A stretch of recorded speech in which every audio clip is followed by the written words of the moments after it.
I, okay, pneumatically powered, so I have it hooked up to a 50 PSI. Please use the air, okay? If we're constantly running these off of oxygen on the other side of this wall, all those tanks, we're gonna bleed it dry. All right, so we can run it off of air for that 50 PSI, and then of course plugged into the red outlet, because that hypothetically in the hospital is hooked up to the backup generator. Okay, always a red outlet. On the back here, this looks like it would be the power button, right? It has the universal power button. It is not. I don't know. I know, I'm sorry. Do you know I didn't why? design it. Do you guys know why? No. Because patients can turn their machines on and off. Oh. No, and I totally get that, but the fact And that it has sometimes the they power go, symbol on it's it, actually that different. bothers me. Because it's like, that's a universal symbol. No, I'm So just it's like- saying for them, that's why I wanted you guys to know. Well, some of them have them on the front, the drivers do, but they I know. follow the I've rule worked of at using the I worked power at symbol. a vet unit and the person turned it off to euthanize themselves, and they did. Oh, wow. See this? That, behind that window? Yes. I can get my nail to do it. Hold on a second. Okay, did I do it? Yep. That is the power button, Oh, okay? cool. The button that looks like a power button is actually a standby button. So put it in standby, okay? So you just have to give it a second to warm up, all right? While it's doing that, you have your inspiratory limb and your expiratory limb, all right? You will be SSTing it in the field, so you will get practice with that. That is always the safety check that you're always doing before you put this on a patient, to make sure that there's no internal system failures, that the circuit doesn't have any leaks, that everything is operating, the flow sensor, the O2 sensor, everything's operating correctly. You have your circuit, you have a bacteria filter. Okay, this is the patient Y.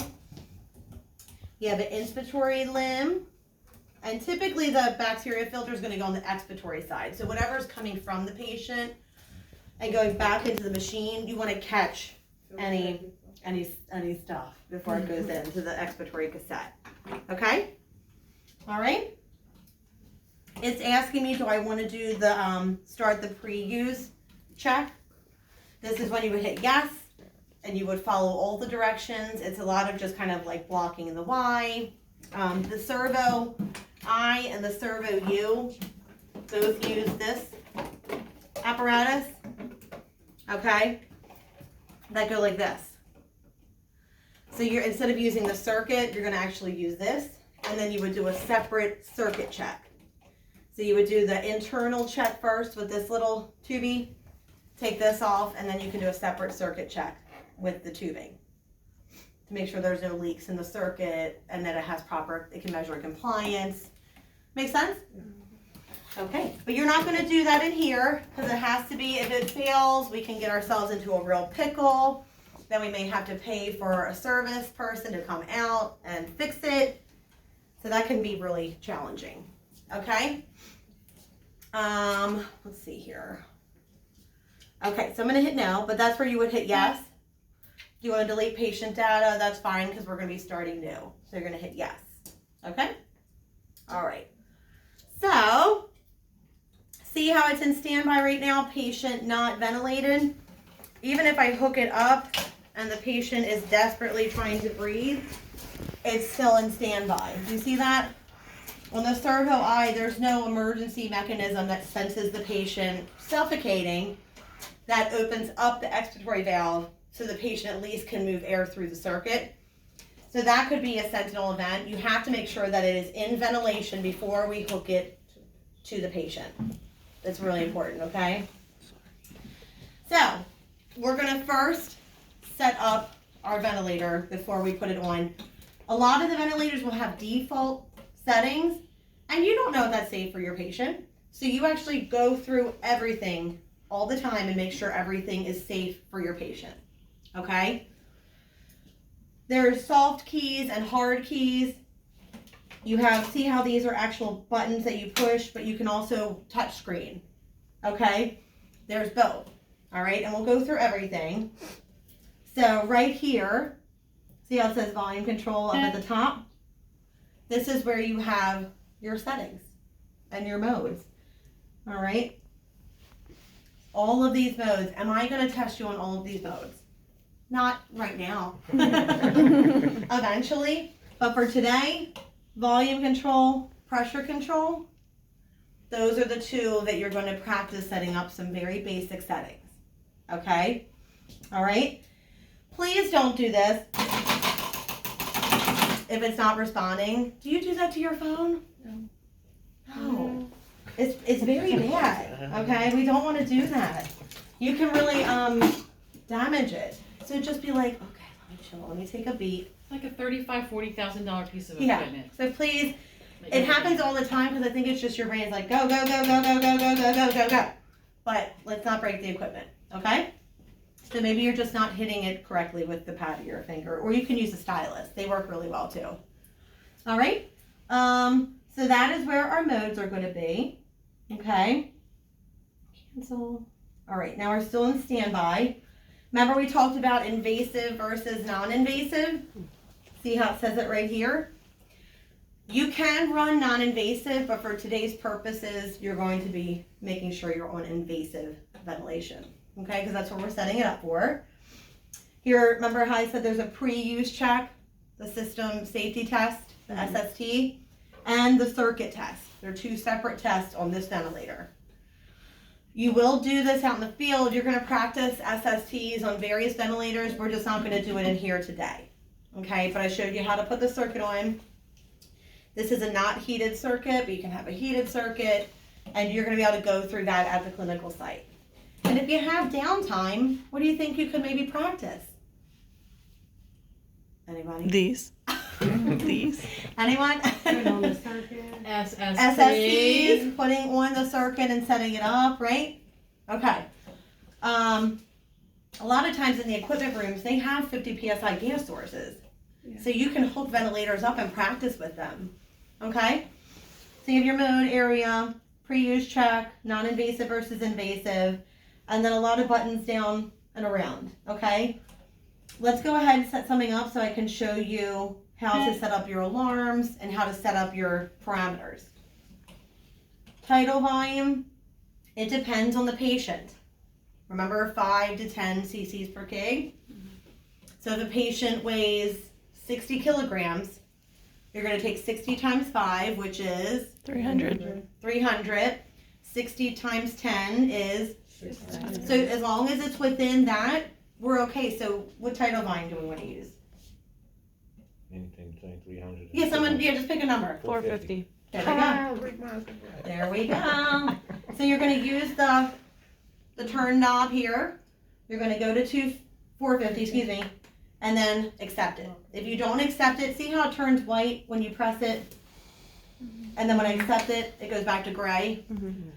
If you don't accept it, it will go back to the default. Okay? Which is bad. Right. So next up is respiratory rate. What is the range? Do you remember what range? 10 to 20.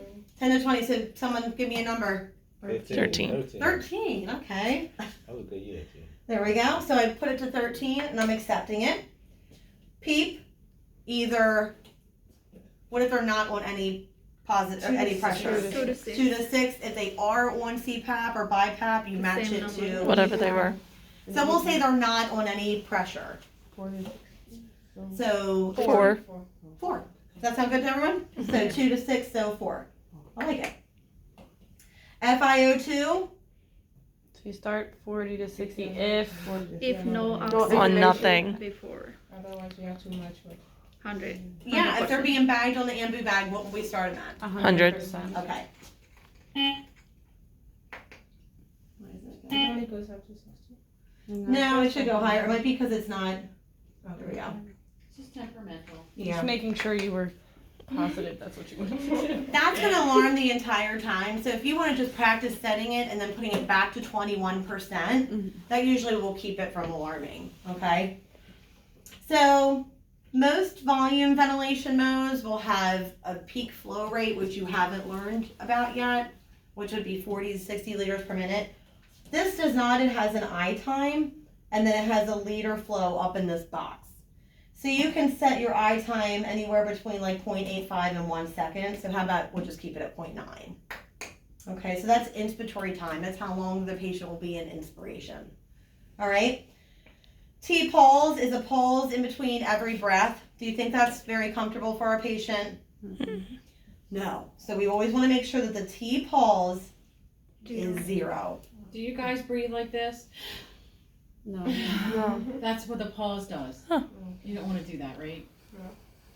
Rise time, inspiratory rise time, keep that at the default. I don't even think it's at this moment like worth really getting into, but it's just to summarize it, it's how each breath is delivered to the patient, how that breath rises, either very quickly or a little bit slower.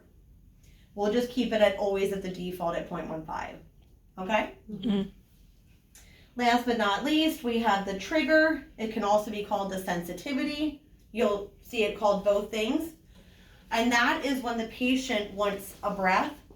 Depending on what mode they're in, they can either maybe get a ventilator breath, a spontaneous breath, or if they're in complete control mode, no breath at all, it won't work. Okay? And I'm just going to tell you, there's a negative pressure trigger. There's also a flow trigger. Your negative pressure trigger is -1 to -3 centimeters of water. Your flow trigger is 1 to 3 liters per minute. Numbers are the same, units of measure are different, okay? Mhm. What do you think is easier than the other? Flow or pressure? Flow. Flow. Flow is a little bit easier. Does it mean that pressure triggers are bad? No, sometimes you'll use them. But if the patient's struggling to initiate a breath, then you want to make it more sensitive. Make sense? Mhm. And we'll learn more about that, but we'll just say, we'll say with the flow trigger. So 1 to 3, what do you want to set it at? 1. 1? Mhm. Okay, so I have it at 1. There we go. How do you know you have it set wrong? Where do you think you're gonna Maybe have it's to look not at? gonna turn the color. Who are you going to Your look at? patient. Patient. And the patient shouldn't be struggling. That's all I wanted you to understand. Then you have to make it more sensitive. Okay. Make sense? So we have everything set up. Okay, these are flow waveforms, which we have not really learned much about. Square, decelerating, it has to do with how the flow rate is delivered, and we'll talk about that, okay? And that's up top here. A lot of times in volume control, square is pretty good. This one that's to the left of it is a square with a little dotted hump over it. It's simply that if the patient needs a little bit, if they're asking for more flow during the breath, it will allow the patient to take an additional, I think it's 2 to 3 liters per minute. You're probably like, what? It'll make sense eventually, I promise. I promise. So we're all done setting it up, so I'm gonna hit accept, because do you think we can set the alarms before we put it on the patient? No. Mm-mm.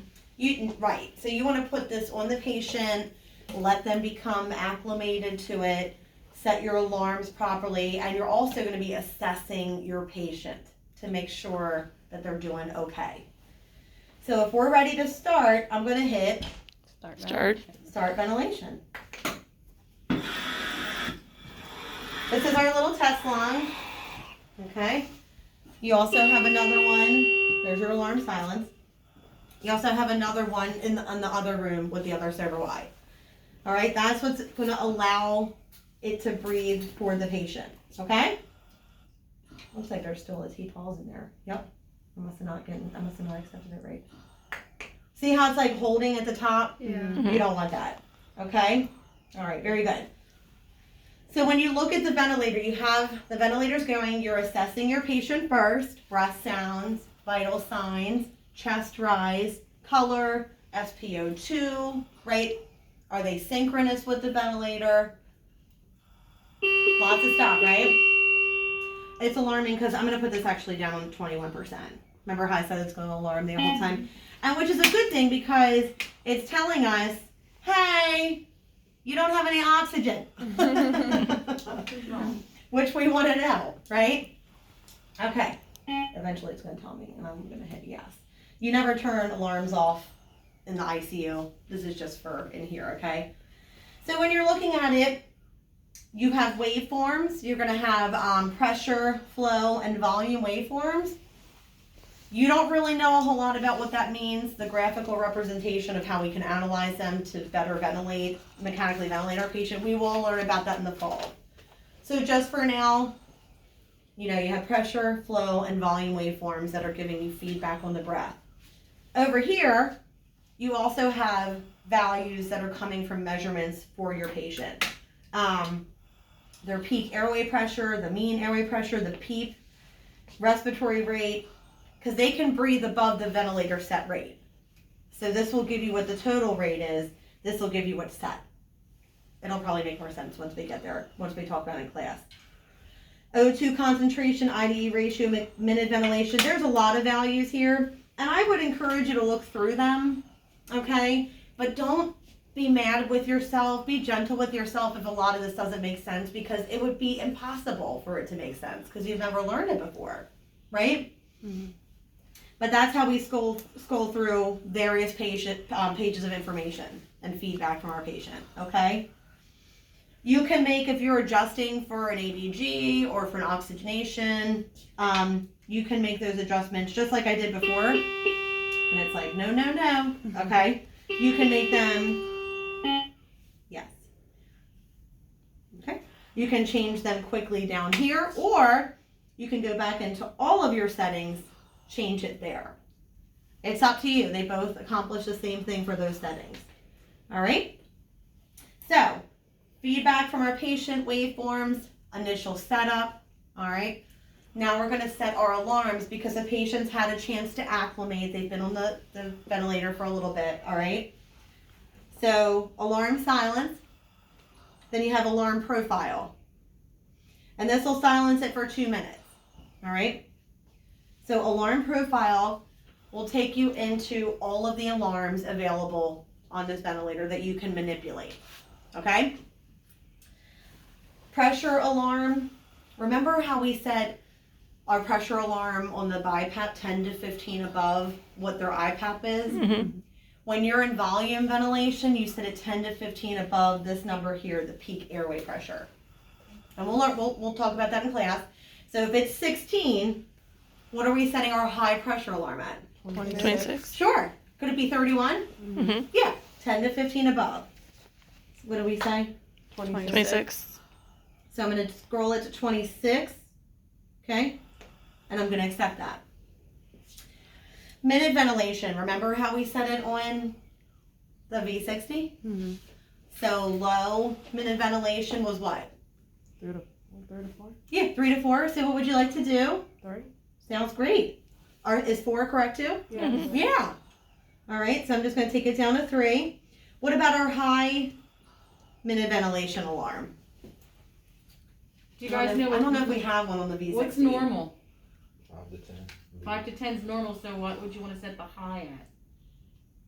Can I do 20? At least above 10. Yeah, so typically 15 to 20 is where you set the high minute ventilation alarm. Because you want it, like Professor Nolan had said, above. You don't want it alarming when it's within normal. Because that's okay. It's going to fluctuate if the patient's sleepy, if they're more agitated. And you want it to be able to fluctuate within a healthy range. So 15 to 20, what would you like to set it at? 18. Okay. Now, in some hospitals, they have protocols to this. Yeah, they might want They'll tell specifically you like, what you need to set it on, and you can't use your own numbers when you work at different establishments. they might want 15 exactly, or Or like something 20 on exact. Yeah. So, So but read you'll the figure, you'll see that when you go out there. Respiratory rate. What is a normal respiratory rate on the ventilator that's acceptable? 20. 10 to 20. So low, maybe like 5 below that. I like 5 or 6 as a low respiratory rate alarm. High, our rate is set at, it's kind of an unusual number, 13. I remembered it. Lucky 13. 10, remember it was like 10 to 15 above what you have set, Mhm. okay? Or you can do 3 times the set rate. At this point, that's usually a little bit too high. That would be like 26, what about 39? I think I would want to know before they got to 39 that like they're that tachypnic. So I like to do like 10 to 15 above. So if we set it at 23, I'm sorry, I 13. just told you It what would I would make. It would be, so if it's 13, what we set it at, it would be 23. 23 to 28. So you can do like 25. You want to be right in the middle. Okay. Sound good? Mm-hmm. And the expiratory pressure alarm, that is around your PEEP. Okay, so that's going to be 2 to 3 above your PEEP setting, 2 to 3 below. So our PEEP is set at 4. So what do you want to set your low at? 2. I like 2. What about the high? 8. 8 sounds good. Is everyone good with that? Mm-hmm. Okay. Your sound level is always at 100%, especially in the hospital. You'll learn about something called alarm fatigue. You're going to live through something called alarm fatigue. And it's where you're going to just hear these sounds in your sleep. And it's to a point, a lot of times where therapists that work in the critical care unit, and anyone else who works in the critical care unit, become tough, like tone deaf. Immune to it. Immune to it. You don't even like hear a high pride because you're so used to hearing it. Your brain just like It's shuts just it like out. you have a crying child. Kind of like your children. You don't hear him anymore, but other people hear him. You know, right? Uh-huh. You guys understand that? Oh, yeah. So, do the alarms make sense? Mm-hmm. You have to know how to set all the alarms. Every ventilator is not going to have the same alarms. I'm sorry. It's just the way that is, but you still will have to know how to set those alarms on that ventilator, okay? Mhm. But for this one, that's the only ventilator alarms that we have, okay? Mhm. So we've got our setup, the mode, your feedback, your quick adjustments down here, how to set your alarms up. Now I'm going to tell you briefly about the rest of the keys that you say, okay? So you can save information to a flash drive. You can see trends. There's no trends. We've been on here for what, 5 minutes? Mhm. But you can see trends on a patient. This will trend pressure. It'll trend volume, the respiratory rate. Do you see? Mhm. And this can kind of show you over the progression of days, are their pressures going up? Are their rates going up? Are they working harder? Do you know what I mean? Okay. This is nothing.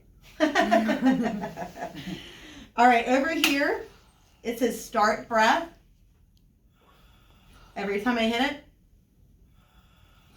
did anyone notice anything? See, Yeah. press long. Mm-hmm.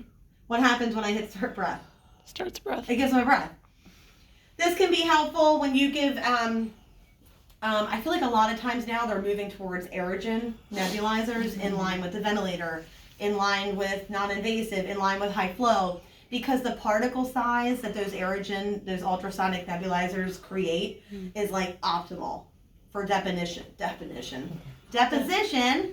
If I could talk, and they don't run off of flow. And I think there's evidence-based Yeah. practice Yeah. that supports what it Yeah. does.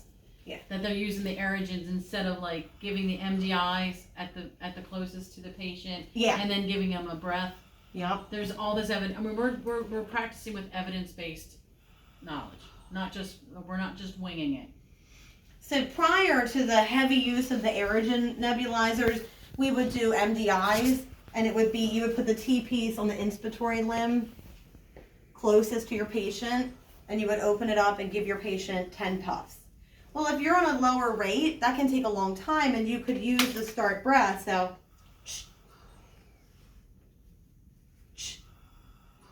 up to 10. Because You may otherwise not- it would just go in the circuit. Yeah. You understand? Your medicine you just pushed in that circuit, it's not going to go to them. So that's why she's got to initiate the breath. That So that makes it sense. pushes it in. You We never may used not to do that, just to let you know. Yeah, and you may not see that a whole lot anymore. I mean, the Uh-huh. Servo U's comes standard with an aerogen neb now. The mesh neb. Yeah, it comes with the ventilator.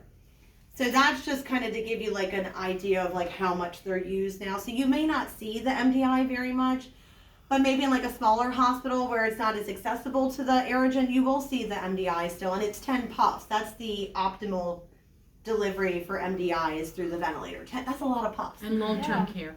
And long-term care. You'll see it. You won't see the mesh neb. You'll see the puffers. Because they're expensive, and it depends on the budget of the hospital and the funding. Does that make sense? Okay, so that will start a breath. You can give O2 breaths. I'm not going to hit it, but if you hit O2 breaths, this is if you're suctioning, you learn suctioning, right? Yeah. What do we do before and after we suction? Oxygen. Pre-oxygenate. Hyperoxygenate. When you hit O2 breaths, it gives the patient 2 minutes of 100%. So if you're going to suction, you're going to hit that first, let them hyperoxygenate for 1 to 2 minutes, do your procedure, and then what do you do afterwards? Do it Do it again. again. Make sense? Mhm. Expiratory hold. It literally holds them in expiration. You haven't learned this yet, but it's something called, we will learn it, intrinsic PEEP, occult PEEP, auto PEEP. It's PEEP that we haven't set that's in the lungs, and it isn't accounted for by the ventilator. We have to do an expiratory pause maneuver to measure to see if there is any auto PEEP. And you would literally do expiratory pause and you would match the PEEP up here to what you have set. If there's some sort of discrepancy, like this says 8, this says 4, do they match? No. They have 4 of auto PEEP, so you take 8 minus 4. And that can be very dangerous, but we'll talk about that, okay? But that's why we do an expiratory pause maneuver. Inspiratory pause holds them in inspiration, 1 to 2 seconds. You'll learn we do that to get a plateau pressure. So that's measuring the pressure that it takes to hold the lungs open. It's going to have a lot to do with compliance and your lower airways. Okay?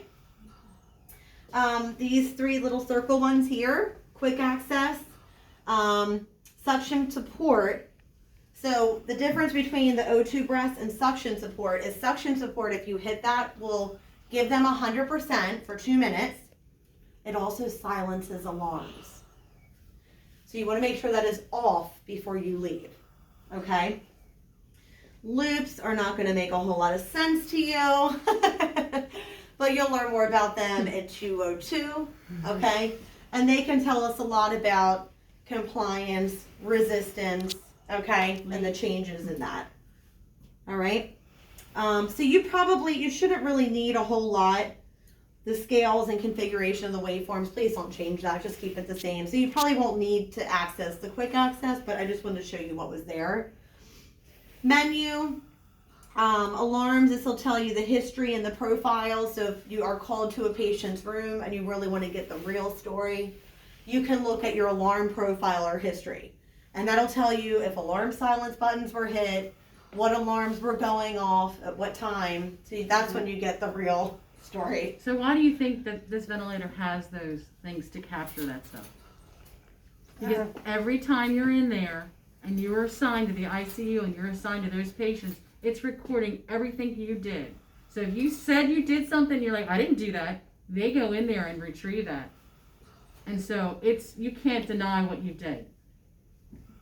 Just to say, so I'm not trying to scare you, I'm just trying to say, you've got to understand what you're doing and why you're doing it. Will there ever be a situation where a nurse might try Well, they do. to? They try, and so Uh-huh. does PAs, and so does Uh-huh. the doctors, Uh-huh. and that's why we kind of, not yell at them, we kind of sternly say, this is our ventilator, and that's something that he documented. The physician went in and changed settings, and this is what I found it at, and I returned it to these settings, and then you go talk to And them there's and say, don't cameras do now. that. There's ways around that because Yes. they wouldn't document it and then be like, I don't know, and they let you take the blame for it. They do Now that. a lot of times what they have done now with the charting systems to help protect against this is if you make a change here, it automatically updates in the system at that time. It'll auto-populate, is that the right Yeah. word? And just say that's what happened. Then there's cameras that will dispel who was in there. Should a lawsuit come up and it's like, Because Video it's a doesn't lie. lawsuit world, is what I'm saying. Yeah. And we are human, so we do make errors. But like when we know that we didn't do it, they have ways to find out that they know who did it. Yeah. But we do have protocols that Uh-huh. they're not supposed to do that. But that's life. They do, and they're learning too. But then they have to document that they did what they did. So that should be something in the notes. Maybe not in here, but in their notes. So that's why it's important to check your notes to know who's been messing with the vent. That's PAs, nurses, physicians, and nurse practitioners, they all have the ability to do that because Yeah. it's within their scope of practice, but like a lot of them don't know what they're doing. They're with the doing, vent. and that's very dangerous. So, because we do this for 20, 30, 40 weeks Yeah. to understand what we're doing. You know, and you will have like, sometimes some hospitals, and it's going to vary, really protect you. Really protect the respiratory therapist. No one else is touching the ventilator unless they want to get written up and have an incident report, etc. Then you'll have other hospital systems that are like willy-nilly. It's the Wild West. You know? It is. It is. So if you ever can't- see, if you're in a situation like that, you come in, the settings are different than what you found in one, what do you think you're going to chart? That's what happened. Yep. Came in, found patient on different settings, As this is what the reported to, settings and are. this- mhm. everything. I feel like the more, the better. And you have to investigate because if the order states Yeah. something different than you found them on, you go back and you check the orders. If it's wrong, you have to investigate. You're like the little investigator and find out and document. Mm-hmm. Document. It's CYAs. Yeah. All the time. Yeah. Because it happens all the time and you don't want to be liable in that lawsuit. No. Passionate because Uh-huh. I've been involved with that. Yeah. And it wasn't me. Right. Okie doke. So over here, we're still in the menu. You have review. You have recorded waveforms, your event log. Again, this will tell you everything that happened. It tells you every time I hit change the O2. I mean, this goes back to operator initiated breath. Do you see all this stuff? It's everything. Okay. So there's ways to tell what happened. Let's see, compensate. You're really not going to use, compensate. You're not really going to do much with that. We're not going to do that. I mean, you have the like ability the too to actually take those waveforms and people, Hopkins, Maryland, Sinai, all the teaching research hospitals, they capture all that for publishing. Uh-huh. So It's all Bluetooth it's all, now. It's So Right. that's why the capabilities is so imagine. Unbelievable. Copy, you can, It is, this it's is an like- older ventilator. You can copy data to like maybe a stick or to have a data Yep. cable. Now it's all Bluetooth, like Professor Nolan was just Yep. saying. Biomed. Anyone in here a biomedical engineer? Then do you think you have any business going into biomed? No. Okay, there you go. That's easy enough, right? Yep. Okay. And then you can also lock the whole panel. You have someone who's very touchy-feely with your ventilator. You can go into menu and you can lock the panel. And that will lock your screen. Okay? But just realize you're going to get a call. I think it's a ventilator. You can still hit O2 breaths on the lock screen. You can still give 100%, which in my opinion, there's no other reason that any button should be being pressed other than that. Main screen is this screen. Okay?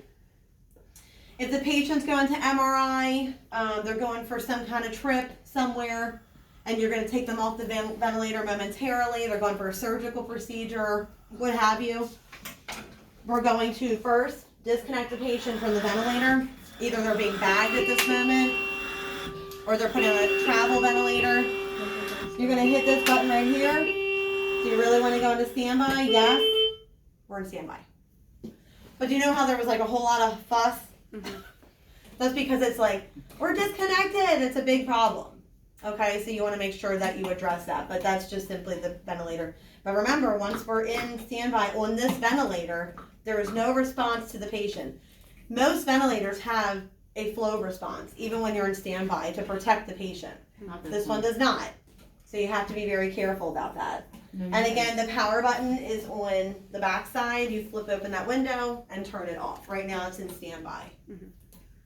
So that's it. Does that sound good?